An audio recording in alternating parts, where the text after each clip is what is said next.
episode, we have three incredible speakers. So we have Dr. McCarthy, Professor Reynolds, and Professor Muche.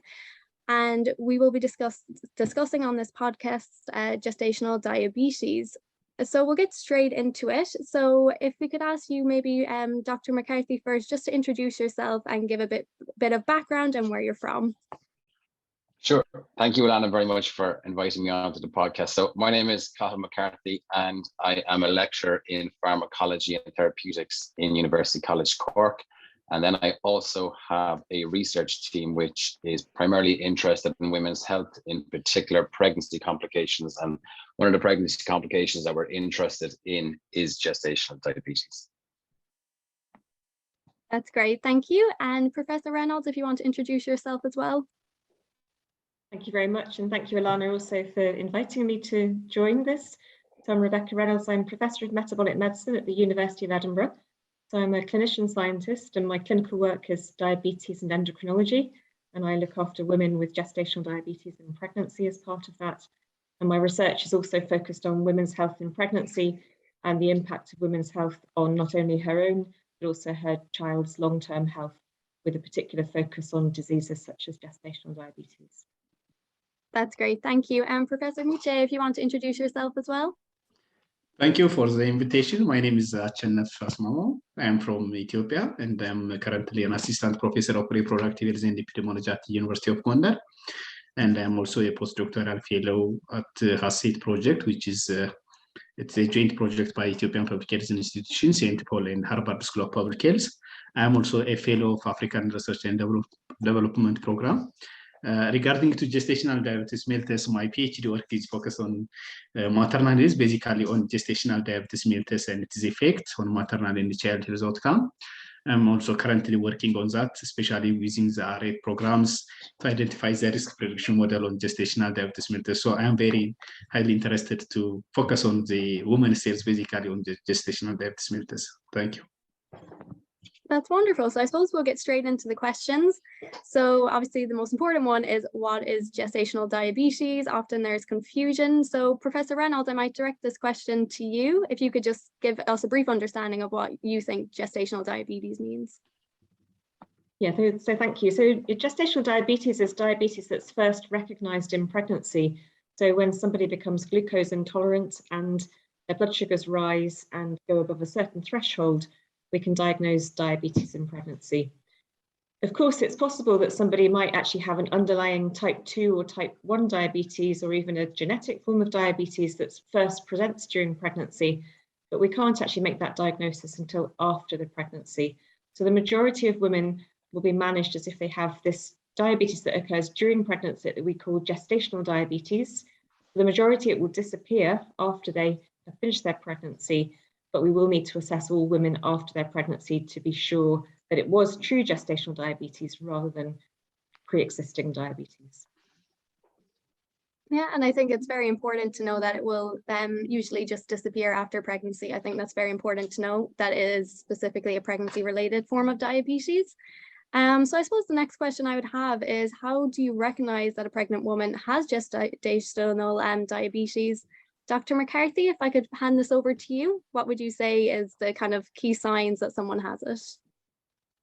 I think there's no overt symptoms for gestational diabetes. I think generally it's detected when perhaps there is around 24 to 28 weeks of pregnancy where there's an oral glucose tolerance test, and that may be based on the woman's family history, if there's any other indications that may indicate that they may be at an increased risk of gestational diabetes. So elevated BMI and increased maternal age, if they've had a previous pregnancy with gestational diabetes, or they may have had a previous baby who was quite large, so it might be suffering from macrosomia.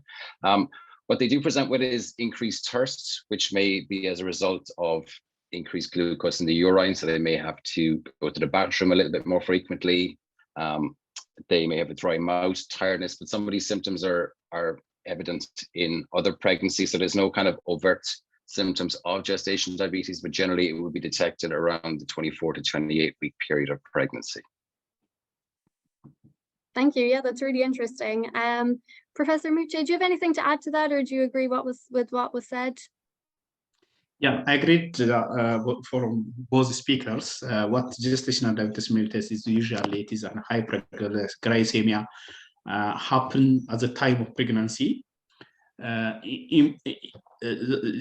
with the exclusion of those overt or pre-existing diabetes mellitus. So, but I found that this gestational diabetes mellitus has high chance of happening of subsequent diabetes mellitus, even it can be continued after pregnancy. But by definition, it is hyperglycemia during pregnancy is gestational diabetes mellitus. Regarding it to the recognize, it depends on how to identify this gestational diabetes mellitus. It may be different from country to country, especially in the screening and the diagnostic algorithm. Just to focus in our country, even though the WHO guidelines, the American Diabetic Association guidelines says universal screening is given for all pregnant women during pregnancy, and sometimes it's focusing on the second trimester, like 24 to 20 weeks of gestationality using the oral glucose tolerance test, but it is not applicable on practice. For instance, in our country, we are using high-risk pregnancy or high-risk factors like the second speaker says, using the risk factors like previous history of macrosomia or unfortunate or high overweight and symptomatic signs of pregnancy. In that case, it has be eligible to make tests using oral glucose tolerance test. But still in our setup, this oral glucose tolerance test is very difficult. So using the fasting plasma glucose level can be identified. This is what I wanted to add on both of them. Thank you. Wonderful, thank you. And just Professor Reynolds, do you have anything to add just in terms of risk factors for disease, or your opinion on what the most important ones to look for are? No, so in the UK, we do risk factor based screening. So the risk factors that have been previously described. But of course, there are women who don't have those risk factors who do develop gestational diabetes, and we may pick them up at other time points in pregnancy, but nothing else to add. That's great, thank you. I think what's really nice here is we have such a diverse group of people talking, and it's really nice to have like an international basis for this topic. And so that leads me on to the next question. I'm quite curious to know what treatments are available, I suppose, in your different regions. Dr. McCarthy, I might start with you, I suppose, from an Irish perspective, what treatment regimes are in place? I guess in Ireland, I guess I can only speak really from the Cork perspective more than the rest of the Irish, but it's pretty similar. So initially, I guess if a patient is diagnosed with gestational diabetes, they would have a consultation with their obstetrician and endocrinologist. They would equally be put in touch with a specific diabetes midwife and a dietitian, because the initial kind of phase is to look at altering their diet and perhaps introducing a little bit more exercise. And if the levels of glucose aren't resolved after a period of time by altering diet and exercise, insulin may be introduced, or in some instances metformin, so the oral anti-diabetic metformin may be introduced to see if that can moderate and lower the levels of plasma glucose in the pregnant woman. That's great. Professor Reynolds, I'll go straight to you. I presume it's somewhat similar in the UK as well. Yeah, similar to us. So we have all women seen in a multidisciplinary team. So they see everybody together. They have first education with the diabetes specialist nurse and dietitian, get taught how to do home blood glucose monitoring. So pricking their fingers 4 times a day to look at their glucose levels at home, and then making dietary changes to their diet and trying to introduce more lifestyle measures.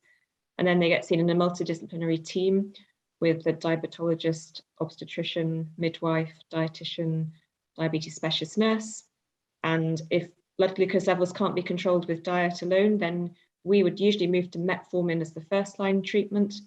If they can't tolerate metformin, or metformin doesn't control blood sugars, then we would add in or change to insulin. We do also have approval from our national guideline recommendations that we can use another drug called gliclazide, or gliburide, it's known in the States. And that drug is in fact used first line in the States rather than metformin, where they don't use metformin in the States. But for most of our women, we will use metformin and or insulin if lifestyle measures don't control sugars. Perfect, thank you. Anna, can I ask a quick question, if you don't mind? Professor Reynolds, is there any particular reason why metformin is chosen as the first kind of pharmacological agent rather than insulin? Is there any kind of precedence for using metformin over insulin? Yeah, so this is really based on a landmark study called the MIG study, which was a large trial that was conducted, which was carried out to see whether metformin was as good as insulin in controlling blood sugars during pregnancy. And the data showed that it was. And so for most of our women, they prefer to take a tablet rather than having to inject themselves with insulin. And also in terms of cost savings, it's easier for us to offer someone a tablet to take during pregnancy rather than having to have the time of somebody being available to teach them how to do their insulin. But in some parts of the world, there's concern that because metformin does cross the placenta, and so while there's no evidence of any impact on, say, congenital anomalies of metformin, there is some concern that it does cross the placenta and there could be long-term effects for the child. So in some countries, it's not used. Thank you. Wonderful. So Professor Muche, so you probably saw there we got two different perspectives. What would be the first line of treatment over in Ethiopia? Would it be the insulin or metformin? Where's the direction? Yeah, it is a nice talk. Just in Ethiopian context, usually we are focusing on insulin. Metformin is not given because the guideline it has some kind of risks like congenital abnormality and so on. So the first line treatment is insulin is given for pregnant women with 2 times a day in the morning and in the afternoon. But the dose of that insulin, it depends on the weight of the pregnant woman and other subsequent effects. But insulin is the first line treatment.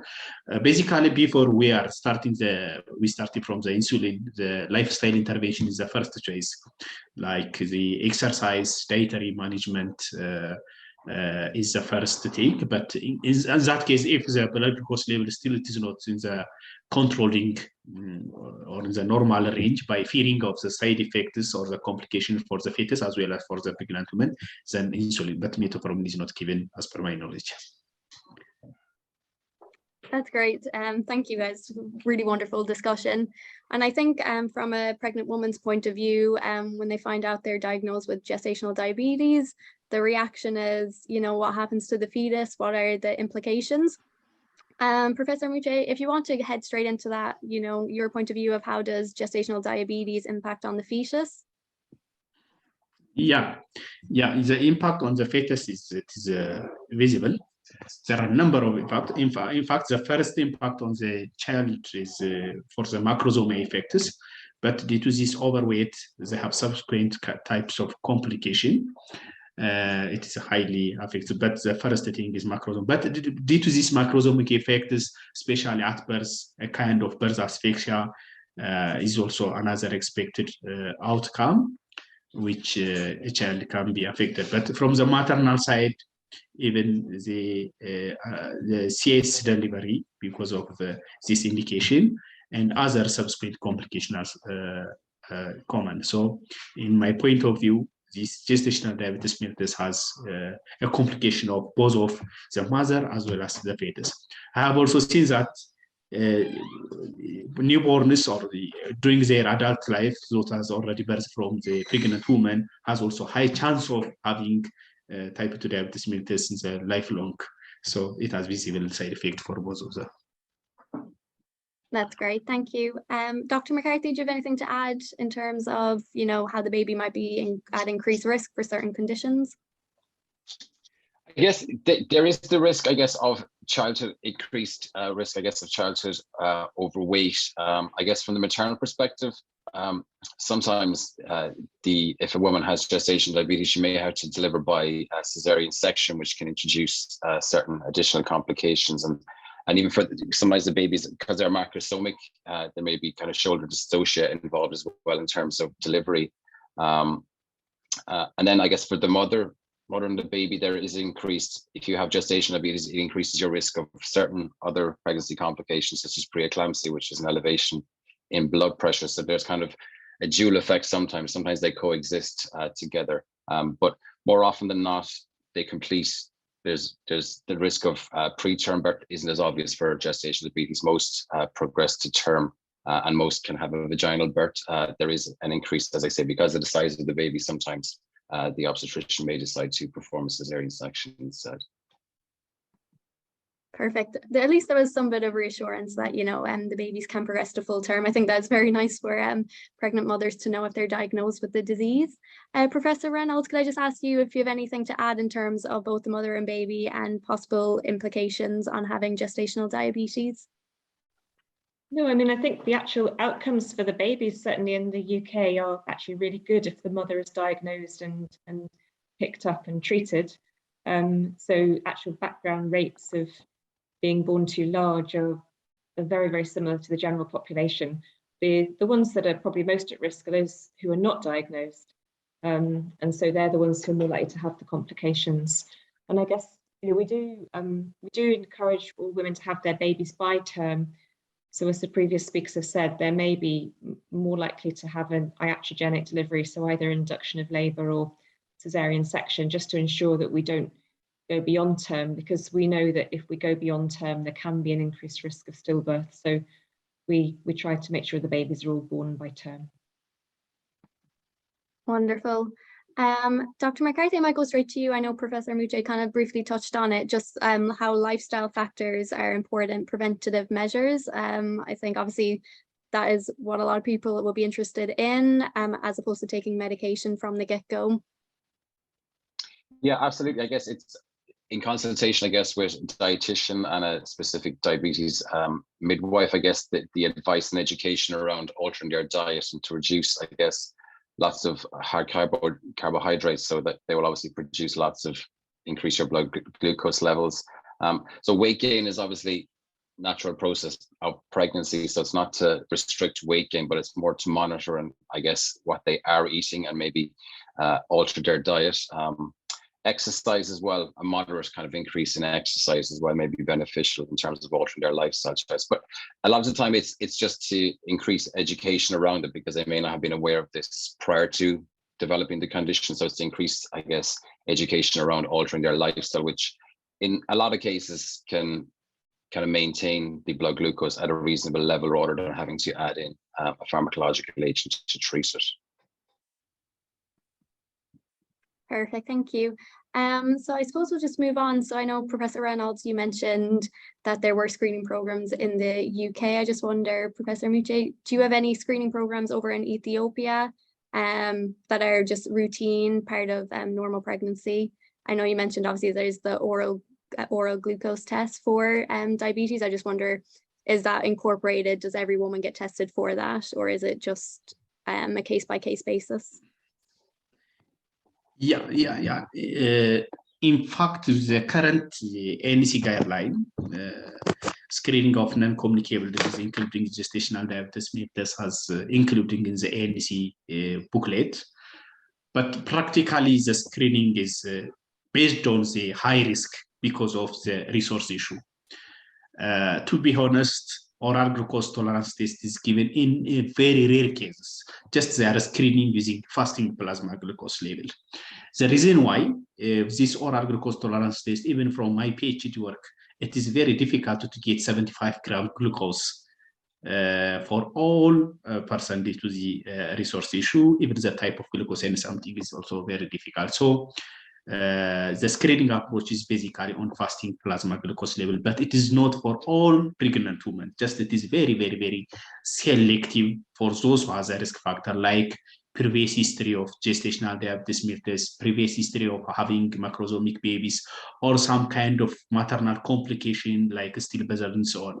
And it has also given mostly at the hospital setting or at the secondary and tertiary level, but the screen approach, it is not as other types of disease as per the protocol.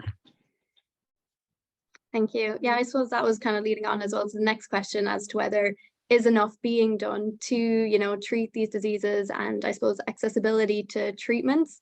I wonder, Professor Reynolds, from a UK perspective, do you think, enough is being done, or is it an ongoing threat to women's health, gestational diabetes?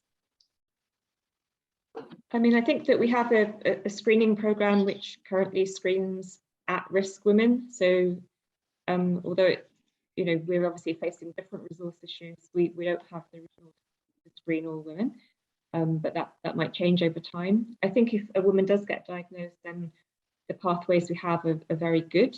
We've been doing some work actually during the COVID pandemic in assessing outcomes and pathways, and it does show that if we diagnose it, that women do well. I think we need to turn it around to think that this is a really good opportunity for us to identify those women who are at risk of future diabetes, and also their children at future risk of obesity and diabetes. So if we can use it as an opportunity to prevent future diseases in both mothers and their children, then I think that's a really positive thing. So I think I think that it is hard for women when they get diagnosed with gestational diabetes, because their pregnancy becomes very medicalized and they have to make these changes. But I think it's also a really opportunity where we can use it to educate women and hopefully improve their future health. That's wonderful. It's great to hear a positive outlook for it. Dr. McCarthy, I might also ask you, just in terms of research, do you think that gestational diabetes is a research priority in Ireland, or do you think, again, more could be done? I think it's slightly underinvestigated. I think there's a lot of, I guess, research in terms of other pregnancy complications, which I guess sometimes may be deemed more serious, like preeclampsia and preterm birth and stillbirth. I think gestational diabetes, because it can be diagnosed. Sometimes the others are a little bit more difficult to diagnose during pregnancy. There's no accurate biomarker for it. I think because gestational diabetes, because you have the oral glucose tolerance test, that's sometimes seen that there is a good marker and there are medications for it. But I think what possibly has been underestimated a little bit is perhaps the long-term impact of a gestational diabetic pregnancy on both the mother and the fetal outcome. And perhaps that's an area that should be looked at in a little bit more detail.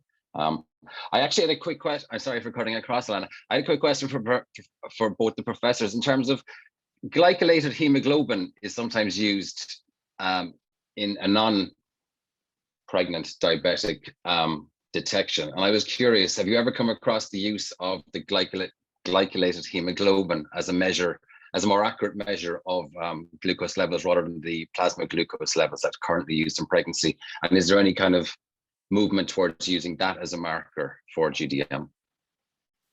So maybe I could come in. So yes, we've been using that in our clinic in early pregnancy. So in early pregnancy at antenatal booking, we measure the HbA1c, the glycated hemoglobin, as well as the fasting glucose. And the purpose of that is to screen for pre-existing diabetes, because we know that during pregnancy, the HbA1c is actually quite an unreliable measure. Firstly, it takes around 2 months to change. And obviously pregnancy is a very dynamic time, but also it's impacted by things like iron deficiency anemia, which are common in pregnancy. And so it's not really a reliable marker of glucose control during pregnancy. But as I say, we use it in early pregnancy to screen out those women who probably have pre-existing diabetes.